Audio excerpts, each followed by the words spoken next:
Hello, class 10 students. Welcome back to Ingmat Academy.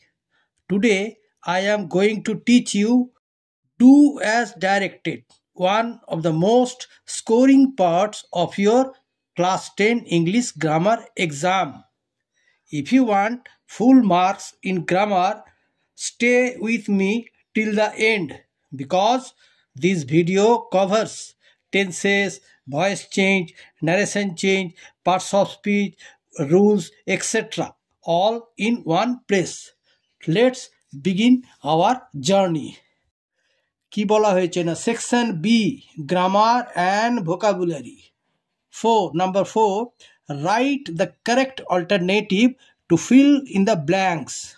Food dash us alive and dash us health. এখানে দেখো তিনটি option করে দেওয়া আছে কিপস আর কেপ্ট। ফুড খাদ্য কি মানে দেওয়া আমাদের দেয়, তাহলে এটা হচ্ছে প্রেজেন্ট ইনডিফিনাইট টেন্স। হ্যাঁ, কিপস আস অ্যালাইভ আমাদের রাখে আর কি, আমাদের জীবিত রাখে, অ্যান্ড গিভস আস হেলথ এবং আমাদেরকে কি দেয় মানে স্বাস্থ্য প্রদান করে। বাট ইট এখানেও তিনটে অপশন আছে, ডু ডিড ডাজ, তাহলে এখানে হবে but it does a lot of harm if we eat more than we need, কিন্তু এটা আমাদেরকে প্রচুর ক্ষতি করে যদি আমরা প্রয়োজনের তুলনায় বেশি খাদ্য গ্রহণ করি। ঠিক আছে, আচ্ছা পরেরটা নাম্বার 5 বলা হয়েছে do as directed. Number 8 fill in the blanks with the appropriate article or preposition.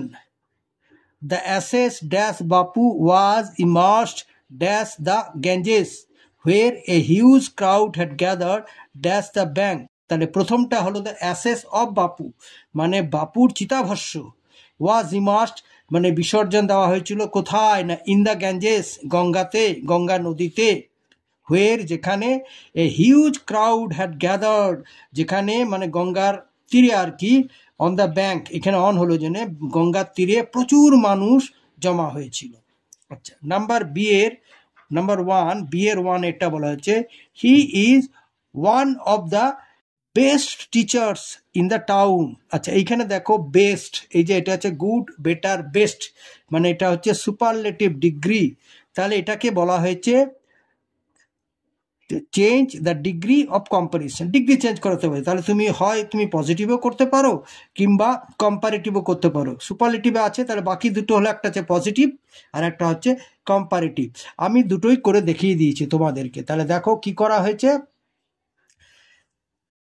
Positive ডিগ্রিতে করা হয়েছে very few teachers are as good as he in the town, এটা হচ্ছে পজিটিভ ডিগ্রি। আর কম্পারেটিভ ডিগ্রিতে বলা হয়েছে he is better good better best, comparative রূপ হলো better than most other teachers in the town. আচ্ছা পরেরটা হলো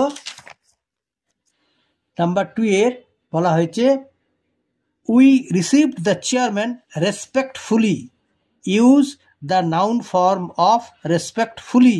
তাহলে রেসপেক্টফুলি হচ্ছে অ্যাডভার্ব, এর নাউন ফর্ম হচ্ছে রেসপেক্ট, সম্মান বা শ্রদ্ধা। তাহলে আনসার হলো we received the chairman with respect, আমরা চেয়ারম্যানকে গ্রহণ করলাম কিভাবে, উইথ রেসপেক্ট সম্মানের সাথে। নাম্বার 3 বলা হয়েছে my sister went to Darjeeling. Number 1 sentence number 1 আমার বোন দার্জিলিং গিয়েছিল। It is a beautiful hill town, এটা একটা সুন্দর মানে শৈল শহর যেটাকে বলে hill town. Make it a complex sentence.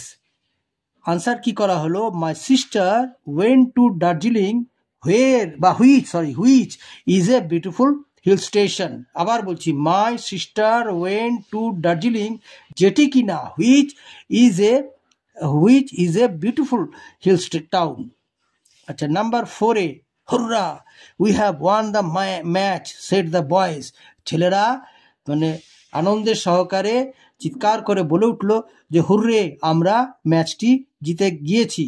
তাহলে এটাকে বলা হয়েছে change the mode of narration কি করা হলো দ্য বয়েজ এখানে আবেগটা কি না উচ্ছ্বাস বা আনন্দ তাহলে the boys exclaimed with delight that they had won the match ঠিক আছে নাম্বার 5 বলা হয়েছে is not Pintu telling a lie এটা আবার voice change is not Pintu telling a lie change the voice করা হলো is not a lie being told by Pintu number 6 last বলা হয়েছে as soon as I reached the station the train arrived change it into a negative sentence এটাকে negative সেন্টেন্সে পরিণত করো no sooner দিয়ে হবে no sooner did I reach the station then the train arrived ঠিক আছে আচ্ছা